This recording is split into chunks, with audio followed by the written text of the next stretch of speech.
Bonjour à tous. Alors aujourd'hui, j'ai le plaisir de recevoir ma très sympathique collègue Marine Miglianico. Salut Marine. Salut Didier.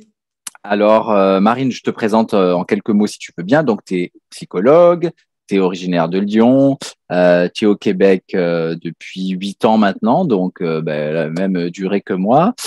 Tu as fondé une clinique de psychologie positive à Montréal. La psychologie positive, c'est de ça dont on va se parler aujourd'hui. Et actuellement, tu termines ta thèse de psychologie positive appliquée aux organisations. Et puis, tu enseignes aussi à l'école des dirigeants de HEC Montréal et également, tu donnes des formations à l'Université de Montréal. Alors, Marine, moi, je ne suis pas du tout formée en psychologie positive. Alors, je te pose la question la plus naïve du monde. La psychologie positive, c'est quoi? Ouais, en fait, c'est une super bonne question parce qu'en réalité, le mot positif est très galvaudé et a été très mal choisi par le fondateur de l'approche, Martin Seligman. Quand on pense psychologie positive, en fait, on pense pensée positive. Oui. C'est-à-dire, si je pense positif, dans ma réalité vont se manifester tout un tas de choses positives. Et en fait, ça, c'est faux, c'est démontré par la recherche. La psychologie positive, c'est une science qui étudie le fonctionnement optimal de l'être humain. Donc, Mm-hmm. la première chose, c'est que c'est vraiment une approche qui est scientifique et elle étudie donc au niveau individuel tout un tas de choses comme les émotions positives, les forces, la motivation, la performance. Au niveau interpersonnel, ça peut être l'empathie, les relations positives, etc. Puis au niveau même sociétal, elle va étudier par exemple le bon fonctionnement au niveau de la justice, au niveau des institutions, etc. Mais ce qui est plus connu, en fait, en psychologie positive, c'est vraiment la psychopositive appliquée aux individus. Quand on va acheter un bouquin en psychopositive, c'est de ça souvent qu'on entend parler. Ouais, ouais, effectivement. Marine, est-ce que il y a, je sais pas, des découvertes en psychologie positive? C'est un courant de la psychologie qui est pas si vieux que ça, hein, tu me diras si je me trompe. Est-ce qu'il y a des découvertes qu'on peut attribuer à la psychologie positive qui sont qu'on peut considérer importantes? Oui, en fait, elle date de 1998. Ouais, c'est Donc, ça. à l'époque, c'est Martin Seligman, qui était le président de la plus grosse association mondiale en psychologie, qui est l'APA, l'American Psychological Association, qui, Ouais. lors du discours d'ouverture du rassemblement annuel, en fait, a dit c'est dommage, en psychologie, on n'étudie que la moitié d'un phénomène, on étudie les dysfonctionnements Eh oui, humains. c'est vrai. Puis en fait, ce n'est pas scientifique que d'étudier la moitié d'un phénomène, on devrait étudier le phénomène dans sa totalité. Ça ne discrédite pas la psychologie traditionnelle parce que c'est hyper important de comprendre les pathologies, les souffrances humaines, mais on a aussi besoin de comprendre qu'est-ce que fait l'être humain quand il fonctionne bien, quand il est heureux, quand il est épanoui, quand il est performant, quand il est intéressé, quand il est motivé. Qu'est-ce qui se passe au niveau concret là, de ses comportements, puis aussi au niveau de ses pensées, etc. etc. Mm. Donc ça, c'est au niveau de la naissance de la psychologie positive. Ouais. Il y a eu plusieurs découvertes. En fait, il y en a plein. Je vais peut-être parler juste de certaines découvertes, notamment l'approche des forces. Peut-être tu en as entendu parler de l'approche des forces. Ça me dit rien là comme ça. En fait, ils ont voulu faire avec donc Seligman et Peterson. Peterson est décédé aujourd'hui, donc deux chercheurs émérites. Ils ont voulu faire le pendant positif du DSM, qui est le manuel en fait qu'on utilise pour diagnostiquer donc les psychopathologies mentales. Et ils ont créé le CSV, donc Character Ouais. Strengths and Virtues Handbook, qui est Ouais. un manuel de recherche en fait, dans lequel ils recensent les 6 vertus et 24 forces que l'on trouve chez tous les êtres humains à différents Ok. niveaux, à travers toutes les époques et toutes les cultures. Et Ok. pour ça, ils ont revu des milliers de textes religieux, philosophiques, psychologiques, pour essayer de déterminer quelles sont ces 6 vertus et ces 24 forces. Et en fait, pour vous, les personnes qui regardez, vous pouvez passer un test qui est en ligne, qui est gratuit, qui est scientifiquement très, très baqué, qui est le VIA Survey. Values in Action-survey. On va mettre le lien dans la partie texte sous la vidéo. Ouais, Ouais. voilà. Qui est vraiment super. Donc, vous rentrez juste votre adresse courriel. Le test est gratuit. Il est financé par des philanthropes américains et c'est un test qui est très, très baqué par la recherche. Pour vous donner un ordre d'idée, sur Google Scholar, le livre de Peterson et Seligman a été cité plus de 11 000 fois, ce qui est absolument énorme dans le monde de la recherche. Là, d'habitude, on Mm. parle de dizaines de citations. Mm. Mm. Super. Alors, ben, je vais aller regarder ça moi aussi parce que tu vois, je connais pas du tout ça. Dans ma dernière vidéo, Marine, je disais que tu sais, on est en pandémie depuis maintenant 2 ans. Est-ce que il y a des choses que les gens qui nous regardent, des concepts, des techniques, des idées, des métaphores, je sais pas, n'importe quoi, des petits conseils, des petits trucs que la psychologie positive euh, peut enseigner et encourager à faire pour aider les personnes. En fait, il y a plein de choses. Là, je me suis arrêtée, j'ai juste parlé des forces, mais les Ouais, découvertes en psychologie positive, on pourrait parler aussi des émotions positives. Ça, c'est un petit truc. Je vais vous faire un petit dessin. J'espère qu'on le verra bien à l'écran. Il y a des découvertes notamment qui ont été faites au niveau des émotions positives. Donc, ouais, on a souvent pensé que les émotions positives servaient à rien, en fait, qu'elles étaient juste le signal d'un bon fonctionnement, voilà, que les choses étaient OK. On sait que les émotions négatives, elles ont la tendance à réduire notre champ tout d'action à fait. vers un objectif, un but. Les émotions positives, au contraire, elles ont tendance à nous faire dézoomer. Je vais vous faire un petit exercice que je fais souvent en thérapie parce que je le trouve super intéressant. Et c'est issu d'une recherche, en fait. Ils ont montré cette image. Alors, j'espère que vous la voyez Ouais, bien. ouais, on voit. Ouais, Ils ouais. ont montré cette image à 3 groupes de personnes. Un groupe de personnes qui ressentaient des émotions positives, donc qui étaient induites par des petites vidéos rigolotes. Un groupe de personnes qui ressentaient des émotions neutres et un groupe de personnes qui ressentaient des émotions plutôt négatives. Et ensuite, ils leur ont demandé, selon vous, est-ce que l'image numéro 1 ressemble plutôt à la numéro 2 ou à la numéro 2 ou à la numéro 3. Mhm. Je remonte 1, 2, 3. Voilà.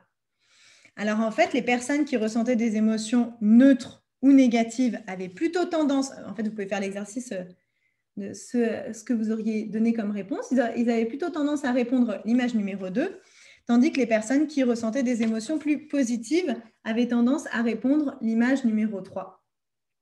Alors, Ok. pourquoi? Parce Ben qu'en oui, fait, c'est un peu intriguant, je t'avoue. ouais, ça pose question. Souvent, quand on fait l'exercice, on se dit, ah, je me situe plus émotion négative ou émotion positive. Quand on ressent des émotions plutôt négatives, on a tendance à se centrer sur le détail, le petit Ouais. triangle. Uhum. Tandis que quand on ressent des émotions plutôt positives, on a tendance à se centrer sur la globalité. Donc, on dézoome. Hmm. Donc, il y a comme un élargissement du champ de conscience. C'est ce qu'on dit souvent, des émotions négatives, elles nous font comme nous focaliser sur euh, une chose. Alors, c'est vraiment Exactement. ça. Et puis, en fait, c'est tout à fait nécessaire. Parce Ben que oui, si je suis en danger et que j'ai peur, eh ah, ben, il faut peut-être que je cours ou que je fasse quelque chose pour me mettre en sécurité. Tandis que si je suis face à la nature et que je suis en mode contemplation, ben, je n'ai pas exactement. forcément besoin d'être rapide sur une seule action. Au contraire, j'observe la globalité. Puis cette théorie, elle a été en fait établie par Barbara Fredrickson, qui est une chercheuse vraiment super intéressante. Et elle a appelé sa théorie de Broaden and Build Theory of Positive Emotion, donc la théorie de la construction des ressources et de l'élargissement des émotions positives. Donc, il y a une fonction, celle qu'on a vue là, qui est Ouais, d'élargir son champ de perception. Puis ouais. la deuxième fonction, c'est de créer de la ressource. Je donne souvent une petite analogie. Là, je dis que la vie, c'est un peu comme être sur un bateau. On va faire un petit dessin. Puis, en fait, au fond de la mer, il y a les roches qui sont les difficultés, les problèmes qu'on peut rencontrer. Et le niveau d'eau, Ah, c'est bien fait en plus, hein. c'est mes qualités d'artiste. Et voilà. Et le niveau d'eau, donc, c'est le niveau de ressources psychologiques. Et Ok. donc, en fait, le problème, et c'est vraiment le cas en temps de pandémie, c'est qu'on puise dans notre niveau d'eau. On puise dans notre niveau d'eau, on puise dans notre niveau Eh oui, d'eau. eh oui. Et en fait, à un moment donné, ben, on se retrouve sur les roches. Et Hmm. c'est d'ailleurs souvent à ce moment-là qu'on va voir un psychologue. Et le psychologue va nous aider à identifier les roches, va nous aider à naviguer à travers ces roches, à anticiper certaines roches. Et c'est super important parce qu'à ce moment-là, on est sur les roches. Mais c'est aussi important, et c'est l'objectif de la psychopositive, de comprendre en fait qu'est-ce qui rajoute de l'eau sous le bateau. Et les Hmm. émotions positives, en fait, c'est une des choses qui crée de la Hmm. ressource et qui met de l'eau sous le bateau. Donc, tu me posais la question, je vais une grande divagation là, Non, mais non, qu'est-ce mais que c'est une très belle métaphore, ouais. qu'est-ce qu'on peut faire concrètement en fait quand on va moins bien, quand on a plus de difficultés? Tout simplement, c'est de faire la liste des choses qui rajoutent de l'eau sous le bateau. Et en fait, souvent, c'est les premières choses qu'on a tendance à couper quand ça va moins bien. Par exemple, quand je me ressource le soir, quand j'ouvre un bouquin et que je me fais un petit thé, une petite tisane. Puis là, en ce moment, ça va moins bien, je suis fatiguée, je vais peut-être plus regarder Netflix ou plus faire des choses qui me ressourcent moins. Et au final, je ne rajoute pas d'eau sous mon bateau. Donc, faire une liste des choses qui rajoutent de l'eau sous le bateau. Deuxième étape, c'est évaluer à combien de pourcents, grosso modo, chaque activité est présente, sachant que 0%, ce ne serait pas du tout, et 100%, ce serait un niveau idéal.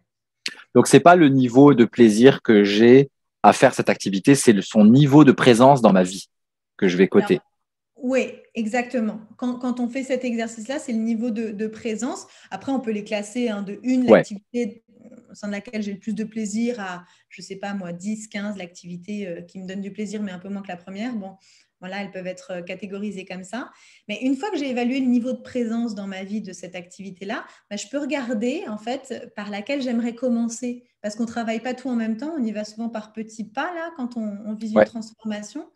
Donc, par exemple, si c'est la lecture, là, l'exemple que j'avais tantôt, je peux me dire un niveau optimal de lecture dans la semaine, c'est 20 minutes le soir. Et donc, à ce moment-là, je vais mettre en place dans la semaine qui suit de reprendre peut-être un peu la lecture. Puis si le niveau optimal, il est de 20 minutes et qu'en ce moment, je suis stressée, je peux réduire et me dire, je commence par peut-être 10 minutes de lecture, par exemple. C'est très intéressant sur la chaîne. Tu sais, j'ai fait des vidéos sur la dépression. J'ai profité pour parler un petit peu de l'activation comportementale. Et en fait, c'est un petit peu le même principe pour réamorcer la pompe de plaisir, d'envie. On invite les gens à planifier dans leur journée, leur semaine, des choses qui ont du sens pour elles, qui sont importantes pour elles. Ou qui donne du plaisir. Et finalement, on retrouve quelque chose de ça dans ce que tu amènes. Oui, absolument. En fait, quand on fait une dépression, là, on est beaucoup dans l'inertie. On n'est plus dans le mouvement et on sait que la vie, c'est le mouvement, c'est d'avancer. Donc là, effectivement, avec l'activation comportementale, on fait la même chose, on se remet en mouvement. Puis là, l'idée, peut-être là où il y a une petite nuance, c'est qu'on est sur des choses qui sont liées au plaisir, qui sont liées à la ressource. Donc, on ne va pas être dans je vais poster une lettre ou ce qui n'est pas forcément le cas dans l'activation comportementale, mais là, en l'occurrence, on va vraiment viser des choses qui nous font du bien. Si, par exemple, c'est appeler ma grand-mère, je vais me forcer plus, même si j'ai moins le goût au début, d'aller passer un coup de fil à ma grand-mère parce que je sais que ça va me faire du bien. Ok.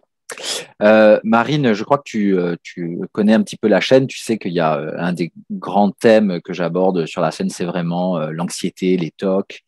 Est-ce que tu as des petits conseils pour nos amis qui nous regardent, qui souffrent de troubles anxieux? Ouais, j'en aurais plein. La difficulté, c'est de faire le tri. Il y a un exercice en psychologie positive qui est très, très baqué par la recherche. C'est un exercice super simple. C'est l'exercice des 3 bonnes choses. Okay. En fait, vous pouvez faire l'exercice qui est assez rigolo. Si vous prenez 10 secondes, par exemple, pour regarder autour de vous et essayer de retenir le maximum d'objets bleus qui sont dans votre environnement. Et vous pouvez faire le tour comme ça. Puis ensuite, si vous fermez les yeux et que vous essayez de vous souvenir du maximum d'objets rouges qu'il y a dans votre environnement, vous allez voir que vous n'allez pas en avoir tant que ça. En fait, c'est le principe de l'attention. Là, ce sur quoi on pose notre attention prend plus de place. Donc, l'exercice des 3 bonnes choses, il est vraiment basé sur ce principe-là. C'est-à-dire que si, à la fin de ma journée, je focalise mon attention sur 3 choses au début, on commence par des petites choses là, qui ont un peu mieux été que d'habitude. Notamment, quelqu'un qui vit une dépression, on ne va pas lui demander d'aller identifier des choses qui ont été géniales parce que probablement que c'est plus difficile, mais des choses qui ont été un petit peu mieux dans la journée. Et on peut le faire sur différentes thématiques. Par exemple, si en ce moment, ce qui est difficile, c'est le travail, on peut identifier 3 choses qui ont été un petit peu mieux au niveau du travail aujourd'hui. La recommandation, c'est de le faire avant le coucher. Ça permet de faire un petit bilan un peu plus positif de la journée. Et ça permet de contrer le fameux biais de négativité que l'être humain a, qui est qu'on a tendance à se focaliser, et ça c'est prouvé scientifiquement, oui, c'est sûr. Sur les choses plus négatives. Bien sûr, bien sûr. Notre cerveau réagit plus rapidement et plus fortement aux stimuli négatifs. Donc, l'exercice des 3 bonnes choses, il permet un peu de rebalancer en fait l'équilibre. Très bien. Est-ce qu'il y a, je ne sais pas, un autre conseil rapide que tu aimerais, rapide ou moins rapide d'ailleurs, que tu aimerais donner aux anxieux? Oui, alors il y a peut-être 2 choses qui pourraient être utiles. La première à laquelle je pense, c'est les exercices d'autocompassion. Ça, c'est un Oui, domaine qui a été hyper investigué par la recherche. Bon, il y a Kristin Neff qui a écrit là-dessus. Elle a d'ailleurs un site sur lequel vous pouvez trouver des exercices en anglais, mais voilà, il y a plein d'exercices de méditation, d'autocompassion. Un exercice très simple, parce qu'on est souvent notre pire ennemi, en fait, c'est de se traiter avec compassion et de le faire par le biais d'une lettre. Par exemple, je vis une difficulté, je vais imaginer être ma meilleure amie ou ma sœur ou quelqu'un avec mon conjoint, quelqu'un avec qui j'ai un lien fort, et que cette personne-là écrirait une lettre de compassion vis-à-vis de ce que je vis en ce moment. Donc, ça peut être, bon, Marine, je suis désolée de ce que tu vis en ce moment, ça ne doit pas être facile, je suis avec toi, etc. Une fois que la lettre est écrite, on reprend la lettre et on la lit pour soi. Et c'est vraiment un truc tout simple, mais en fait, ça a des effets assez incroyables parce qu'on est le ou la mieux placé pour se parler, en fait, et puis se parler avec tout ça. Bien Donc, sûr. ça, c'est un exercice. Après, je pense est-ce que je peux Oui, continuer oui, sur oui, un vas-y, exercice? je t'en prie, bien sûr, volontiers même. Ok. Alors, je Tu vais vas faire parler. un autre dessin. Je vous fais un autre dessin, je vous prépare une autre petite feuille. Ça commence à être le bordel un peu de mon côté, mais c'est un exercice d'approche orientée solution qui est une approche connexe à la psychopositive, mais qui a vraiment, vraiment plein de connivences. Alors, je vous propose de dessiner une courbe comme ça. Voilà. Et pour le comportement que vous souhaitez travailler, la première étape, c'est d'imaginer le 100%. Par exemple, si on travaille la confiance en soi, qu'est-ce que ce serait un 100% de confiance en soi? Puis là, on essaye de le décrire avec le plus de précision possible. Comment je me sentirais, quelles seraient mes pensées, quelles seraient mes émotions, etc. Donc, on prend vraiment le temps pour se représenter ce 100%. Ensuite, on note où est-ce qu'on se situe aujourd'hui. Moi, j'ai l'impression que là, en ce moment, je suis à 35%, grosso modo, au niveau de la confiance en soi. Cette étape, elle est hyper importante parce qu'elle nous permet de noter ce qui fait qu'on n'est pas à zéro, ce qui est déjà présent. En fait, là, on pose la question, ça c'est un truc qu'on fait en thérapie. Là, qu'est-ce qui fait que tu es à 35% et pas à zéro? C'est déjà ça, quoi. Tu as déjà fait une partie du travail. Donc là, la personne va identifier, oui, c'est vrai que dans telle situation, je suis assez à l'aise, etc., etc. Et là, vraiment, l'idée, c'est de le noter, de le mettre par écrit. Et ensuite, on propose de faire un petit pas. Alors, un petit pas pour quelqu'un, par exemple, qui est dépressif, ça peut être 1%. Ça peut être 0,5%. En général, les gens vont dire entre 5 et 7%. Là, donc, admettons, on va chercher d'avancer jusqu'à un 40%. Là. Eh bien, on se demande, pour passer d'un 35% avec tout ce qui est là à un 40%, qu'est-ce que je peux faire concrètement? C'est quoi les petits changements que je peux mettre en place? Et là, il faut encore une fois que ce soit des petits pas réalistes, réalisables, un peu le truc des objectifs SMART là. Et j'imagine, tu vas préciser ce que tu veux dire par objectif SMART, mais j'imagine quelque chose de très concret, de très spécifique. Ouais. Pas simplement dire prendre soin de moi. Je veux dire, si c'est prendre soin de moi, ok, mais c'est faire quoi pour prendre soin de moi? J'imagine que c'est ça. Ouais. Faire quoi, quand, comment? Est-ce qu'il y a des choses à mettre en place pour pouvoir anticiper la mise en place de ce comportement? Par exemple, si c'est je veux faire plus d'exercices physiques, qu'est-ce qu'il faut que je fasse pour faire plus d'exercices physiques? Est-ce que ça veut dire qu'il faut que le soir, à la fin de ma journée, je place mon tapis de yoga, que je place mon ordinateur? Voilà, on organise l'environnement, etc. L'objectif SMART, c'est un objectif qui est spécifique, mesurable. Donc, mesurable concrètement, là, je peux évaluer avec un check s'il a été fait, s'il est trop flou, il n'est pas mesurable. Ouais. Atteignable, réaliste et temporalisé. C'est-à-dire, je vais le mis en place à tel moment. Puis là, ce que je n'ai pas dit tantôt qui est super important, c'est qu'on dessine une courbe parce que l'objectif, c'est jamais le 100%. On vise jamais un 100% parce que le 100%, c'est du perfectionnisme et à ce moment-là, on devient trop pinailleux. Donc, on dit que souvent, un niveau idéal serait un niveau de 70-80%. Donc, ce qui D'accord. nous laisse une marge de manœuvre et une marge d'erreur. En fait, c'est tout à fait OK là, on parlait de la confiance, par exemple, en soi, mais c'est tout à fait OK de ne pas toujours avoir de la confiance en soi, d'avoir des moments de doute. En fait, c'est même important. Donc ça, c'est un petit exercice que vous pouvez faire Ouais. par écrit. Vous faites la courbe, vous notez votre objectif, où est-ce que vous êtes rendu en ce moment, quels seraient les petits pas à faire, mettons, sur la prochaine semaine ou sur les 2 prochaines semaines.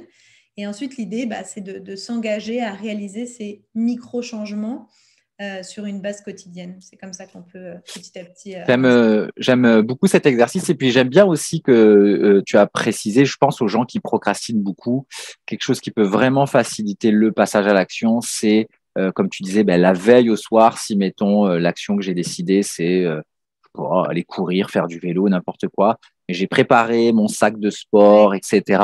Et du coup, le matin, tout est prêt. C'est beaucoup plus facile si le matin, spécialement les anxieux ou les gens déprimés sont en difficulté. Du coup, ça va être beaucoup plus facile d'initier le comportement qu'on veut C'est faire. super important. Ouais, c'est super important de pouvoir l'anticiper.